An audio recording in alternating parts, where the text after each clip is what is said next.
Story king में आपका स्वागत है।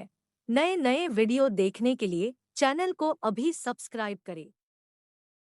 मरते दम तक भी ना करे दान, ये 5 चीजें, नहीं तो जीवन भर दुर्भाग्य नहीं छोड़ेगा पीछा। शास्त्रों में ऐसी कई चीजों के बारे में लिखा गया है जिन्हें मरते दम तक कभी किसी को दान में नहीं देना चाहिए। ये ऐसी कुछ चीजें हैं जिनको अगर आप दान कर देते हैं तो आपके घर से बरकत, धन, समृद्धि चली जाती है, जिसकी वजह से आपको दरिद्रता झेलनी पड़ती है, आपके घर में क्लेश होते हैं। दान करना हमारे संस्कृति में बहुत ही शुभ माना जाता है।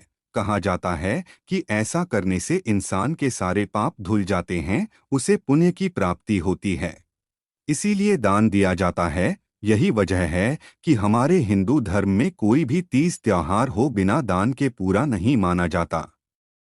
शास्त्रों के मुताबिक कुछ ऐसी चीजें हैं जिन्हें छोड़कर कोई भी चीज जरूरतमंद को दान कर सकते हैं, लेकिन अगर आपने इन चीजों का दान करा तो इन चीजों का आप पर उल्टा असर होने लगेगा। आपके परिवार में संकटों का पहाड़ टूट पड़ेगा। इस तरह के पुराने वस्त्रों का दान। बेटी को कभी पुराना वस्त्र मत देना, पुरानी साड़ियाँ, पुरानी धोती।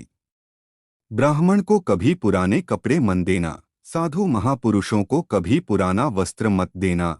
कोई माता पिता उस समय अपनी बेटी का, अपनी कन्या का कन्यादान, जिस समय वो ऋतुमती धर्म में है, उस समय कन्या का कन्यादान नहीं होता, उसमें कन्यादान करने वाले को नरक मिलता है। आपके पास कपड़े ज्यादा है तो जरूरतमंद लोगों का और जो अभावग्रस्त है उनको सहयोग में दे दीजिए। उनका सहयोग में और दान में अंतर है, उनको सहयोग होगा। दान पूज्य और श्रेष्ठ लोगों को दिया जाता है। इस तरह के खाने का दान कभी न करें। भूखा व्यक्ति को बासी खाना ना खिलाएं, बल्कि एकदम ताज़ा खाना हो वही खिलाएं। अगर आप धर्मात्मा बनने के चक्कर में बासी खाना किसी को दान दे देते हैं कि चलो भाई खाना रखा है इसे दे देते हैं, तो ये आप पे उल्टा असर करता है, आपके परिवार को कई परेशानियों का सामना करना पड़ सकता है।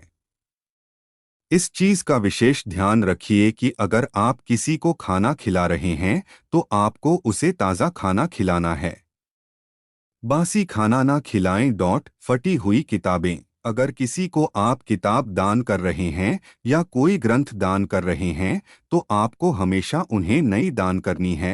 नई किताबें आप दान करें। नए ग्रंथ, चालीसा या कथाएं, कुछ भी आप दान कर रहे हैं तो वो नए होने चाहिए। आपको पुराने दान नहीं करने हैं।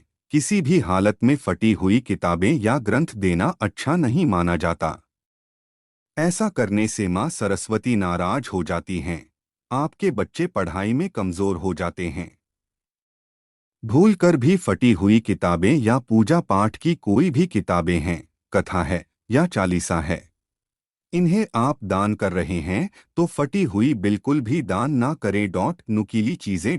किसी भी जरूरतमंद को कैंची, चाकू या कोई भी नुकीली चीज दान नहीं देनी चाहिए। ये चीजें दूसरों को नुकसान पहुंचाने वाली होती हैं। ऐसा करने से दान करने वाले से किस्मत यानी कि माता लक्ष्मी रूठ जाती हैं, साथ ही उसके परिवार में क्लेश आता है और उसका परिवार टूटने लगता है।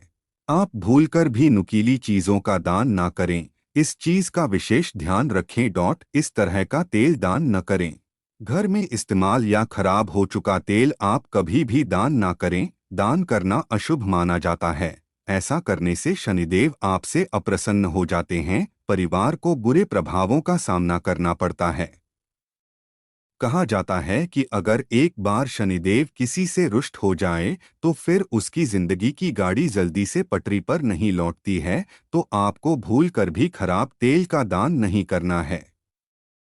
झाड़ू का दान। झाड़ू को महालक्ष्मी का प्रतीक माना जाता है, इसलिए भूलकर भी इसका दान नहीं करना चाहिए। कहा जाता है कि जो लोग अपने घर की झाड़ू को दान कर देते हैं उन्हें दरिद्रता का सामना करना पड़ता है, कई प्रकार की बीमारियां उन्हें घेर लेती हैं। तो आप भूलकर भी झाड़ू कभी भी कहीं दान ना करें। अगर ये हमारी वीडियो अच्छी लगी हो तो हमारे चैनल को सब्सक्राइब करें और बेल आइकन को जरूर दबाएं।